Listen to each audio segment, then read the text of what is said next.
Every boy grows up, but not every boy is taught how to become a man. In a world full of pressure and confusion, young men are suffering in silence. Welcome to Boys to Men. Welcome, my people, to Boys to Men, episode 1. Here we go. Finally, this podcast has been coming since the beginning of last year, but I kept prolonging it. I kept delaying it because I wanted things to be perfect. I wanted the perfect microphones and my headsets with my mixer here. I wanted the lights and the aesthetic Boys to Men backdrop. Um, but seeing it as a new year, I told myself, Nicholas, just start with a podcast. Just start, and you'll always get to where you want to be. So here's to just starting. It's just me and my portable microphone and my Mr. Price home accessory here. So yeah, but here we are, Boys to Men. Welcome. Thank you for tuning in and joining the journey. Please like, share, and subscribe. I'm very confident that this podcast will be impactful and that it will change the lives and the perspective on how we view certain topics and young men in this society. Um, so let's jump into it. Allow me first to introduce Boys to Men. Maybe you're wondering, like, what is Boys to Men about? Who is Boys to Men? No, it's not me and my brothers singing, although we've come to the end of the road, still that kind of Boys to Men. Boys to Men is not a podcast where I will be clickbaiting topics for likes and for engagement and followers and all those kind of things. Boys to Men, it is a space for identity, and it is a place where we will be talking about my testimony. We will be going out into the public, asking them their views about topics that young men are struggling with. We will be covering topics such as social pressure as a man, financial pressure that lies on a man, relationships, lust, pornography, the list goes on, mental health. And all these topics we don't really speak about as men openly, but we face on a daily basis. And Boys to Men is here so that we can unpack and I can give you guys advice on how to combat these things. I'll also be sharing my personal testimony and story and the reason why I'm starting Boys to Men. I had a crazy up and down life. I've experienced a lot of things. I've learned a lot of lessons. Yes, I don't know it all. I'm still learning as I'm going on in my young life. But what I have gained and what I've learned, I am sharing through this podcast. So whether you are a young man going through life, you are unsure about your path, then this podcast is for you, young man. Or whether you are tuning in, you are a mom and you have teenage boys, welcome aboard, ma'am. Or if you're a girlfriend and you want to know more about the pressures and the struggles that young men face, then welcome to you as well. Before we dive into episode 1, allow me just to briefly introduce myself. Since I am your host of the Boys to Men podcast, allow me to just tell you about myself. So my name is Nicholas Engelbrecht. I am the firstborn of 4 other children. We are 5 together. So it's me and I have my 3 younger brothers and a baby sister. 3 fun facts about Nicholas. Fact number 1, I can speak French. Bonjour. Comment ça va? Ça va très bien, merci beaucoup. Je suis Nicholas. Je parle anglais, je parle français, j'habite au Ravensmeet. Bienvenue, Boys to Men. Yes, my people, I am fluent in French. Bonjour. on Shante. And welcome to Boys to Men. Fact number 2, I love prawn pasta. If ever you want to spoil me, you know, get me a nice home plate of prawn pasta. I can eat it for breakfast, lunch, and supper. Yeah. Fact number 3, and probably I would say the most interesting fact about me, it's my name. So my full name is Nicholas Johannes Engelbrecht, and that name is generational. So it's been passed down since forefathers. So my dad, he is also Nicholas Johannes Engelbrecht. My grandpa as well. I am the 5th Nicholas Johannes Engelbrecht in my family. And God willing, my son one day will also be Nicholas Johannes Engelbrecht. And he will be the 6th. So that is me, my people. That is who I am. And I'm also your host of the Boys to Men episode 1. And it ties into my testimony and into my story, or part of my story. And before I go into it, I'm going to start off with 3 simple words, but there's so much meaning if you put them all together. And it's a question that asks, who are you? Who are you? Who am I? Crazy enough, I only answered that question confidently last year. Up until that point, I didn't know who I was.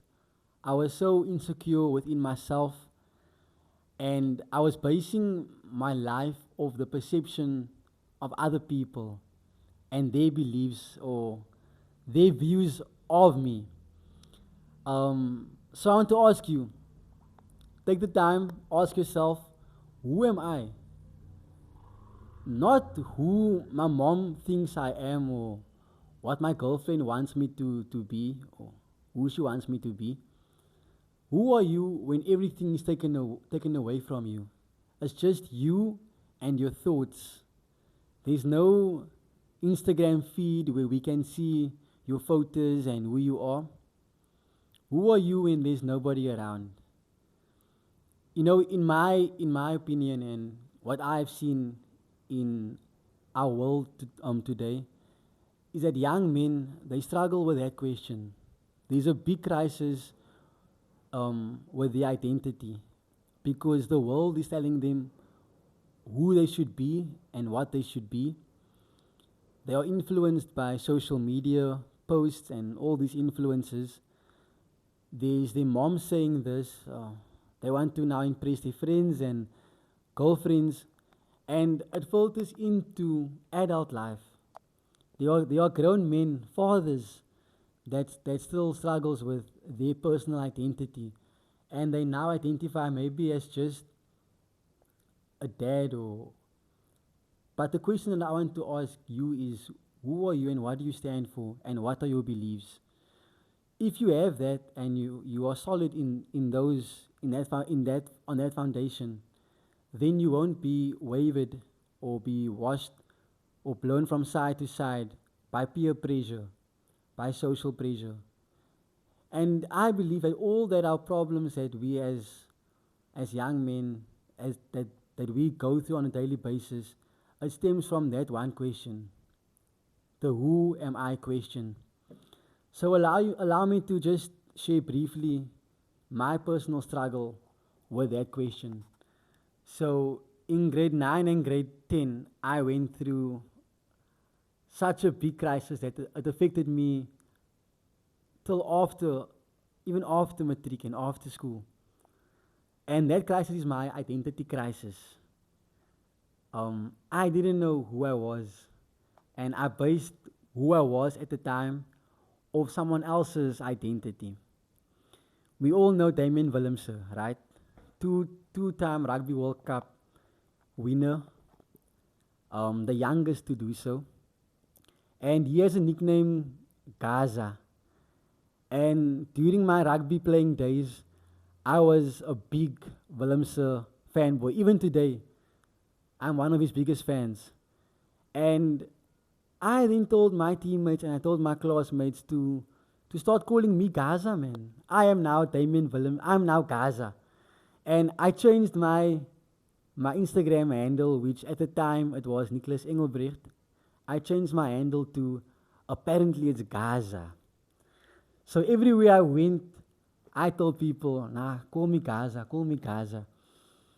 So I would mimic everything that Willemse would do, from his hairstyles that he had. At that time, he had a puff, an afro puff, and a low fade, I think, or a mid fade. The clothes he wore, I would try to wear the same style. The boots he played in, the way he played his style, his rugby game, and stepping and the offloads, I tried to do the exact same things. And it got to a point where I would even watch Damon Willemse's press conferences and his interviews just to hear how he speaks, to also speak like him. And it went like, yeah, you know, I just want to thank the Lord Heavenly Father, and I want to thank the boys and for the grind and all the effort they put on the field, you know. So I would take how Damien was, I would study it, and I would mimic it at school. And people, they didn't know me for who I was, who Nicholas Engelbrecht was, but they knew me for Gaza and first team rugby player, the stepper. And to be honest, the nickname took flame, and people started calling me Gaza. Even the teachers started calling me Gaza and not Nicholas anymore. There was this one incident. My brother asked one of my peers, or the guys in my age bracket, do you know Nicholas Engelbrecht from Settlers? And they said, Nicholas Engelbrecht? Nah, I don't know. Maybe I'll see your face and then maybe I'll recognize him. Then they said, no man, do you know Gaza from Settlers? Then he was like, oh, Gaza, I know Gaza. Yeah, he plays rugby for Settlers first team. So I wasn't known for who I was as an individual, as a young man. I was known for the clone of Damien Willemse. And I didn't stop there. You know, as we know, like on high school, you must choose your subjects for your career one day. And back then, I wanted to become an accountant. But only because I had a friend who was quite good in accounting, and I enjoyed having class with him. So because he chose accounting and he told me, nah guys, I take accounting, man. Then we have class together. And I didn't know who I was. I didn't know who I wanted to be one day.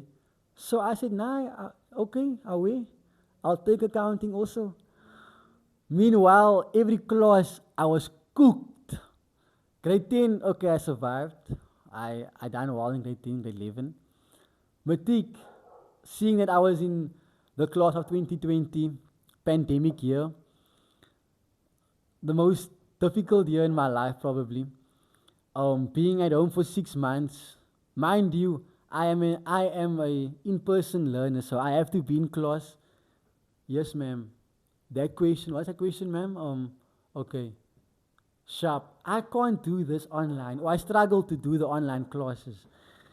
Hence, I fell behind, and when it came to finals, man, I was cooked. So matric finished, and me still wondering, what am I gonna do with my life? I don't know who I was. I don't know who I am at the time, and I didn't know what I wanted to become. Because it was still COVID-19, there was still many confusion about will there be online classes or is it an in-person university class? So we weren't sure. So I told my parents that I want to pursue my rugby career, still basing my life off this Gaza and Damien Willemse, Starboy. And so then after matric, I spent 1 year at the Western Province Rugby Academy in Stellenbosch. Because it was COVID, there wasn't much opportunities and much rugby games at the time. And I then moved and transferred to Cheetahs Academy in Bloemfontein. And through the academy, I played provincial rugby for Griquas. And so now I feel good, man. everyone knows me as Gaza. I'm playing rugby. I'm playing provincial rugby. I'm playing the Pumas. We beat the Pumas in Nelspruit. We're playing Eastern Province, and I'm showing my friends at home like, guys, we arriving. Next step is the Curry Cup. Next step, I'm playing URC for the Lions, maybe being contracted, earning good money playing rugby. So I didn't worry about my studies. I didn't worry about life after rugby and all of that. So I left my safe haven, which was my home at the time. I didn't know where I was.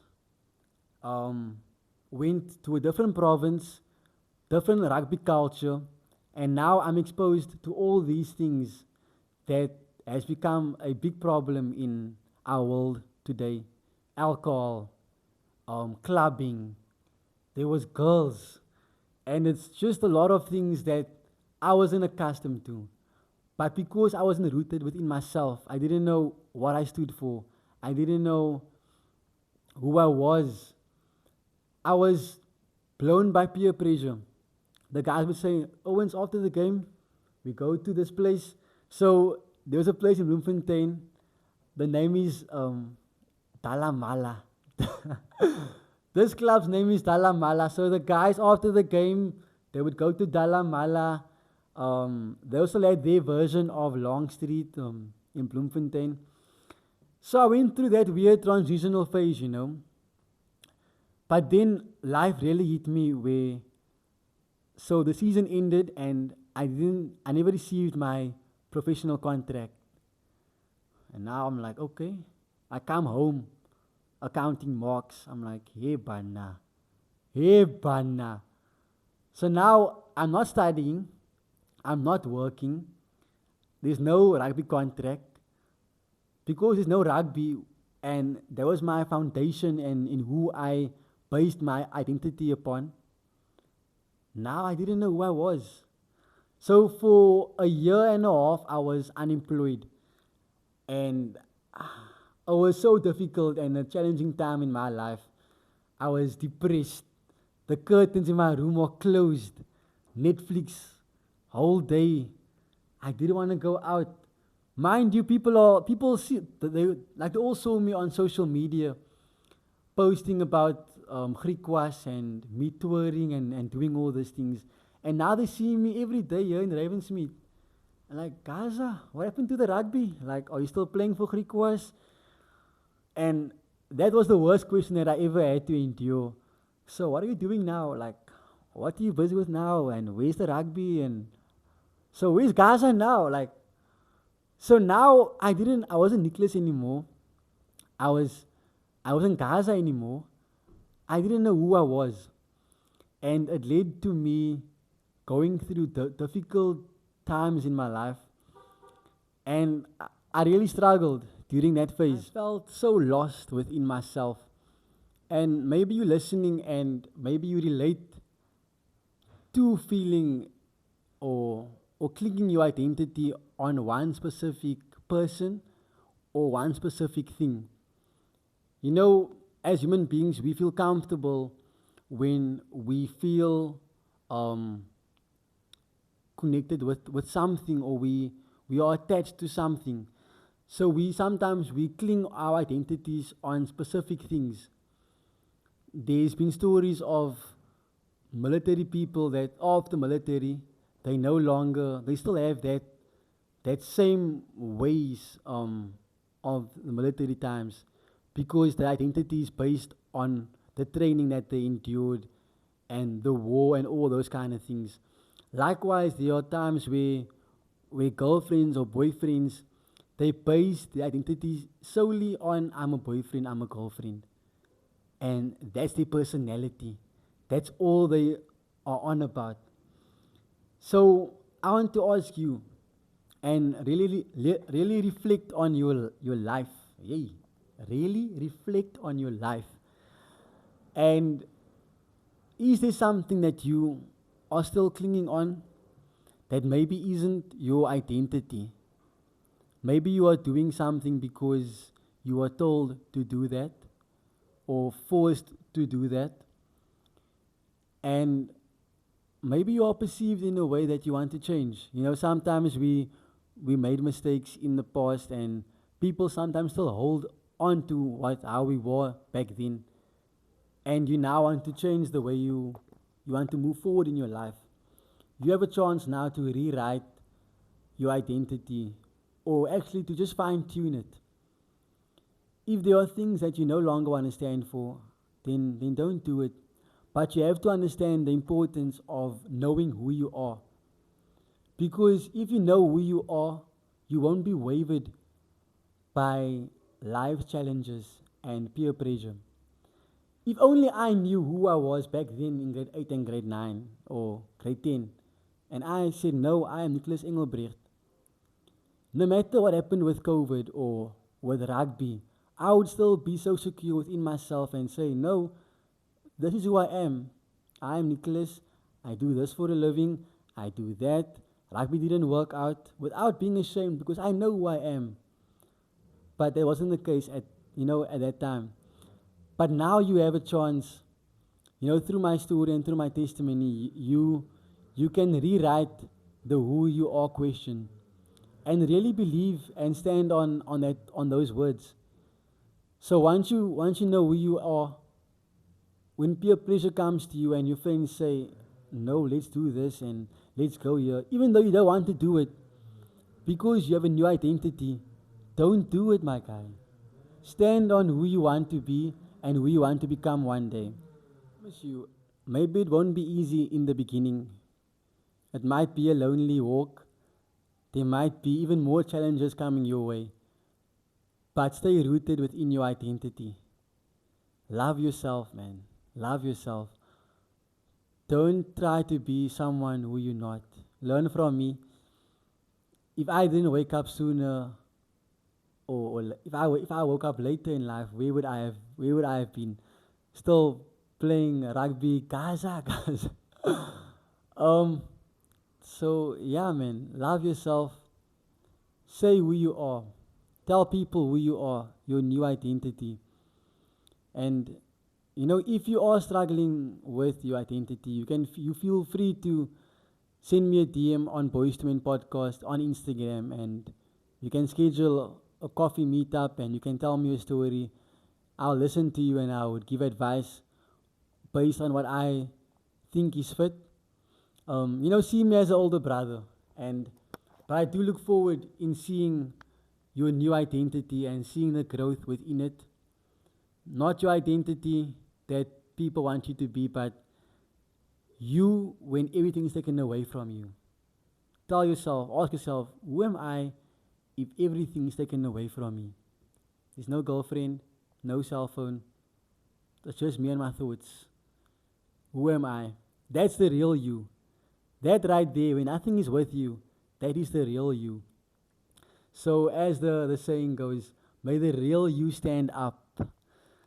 The real me stood up and I laid Gaza to rest. So if you are still calling me Gaza, that is very 2018, 2019. My name is actually let me reintroduce myself to you and to everyone that maybe knew me from the past.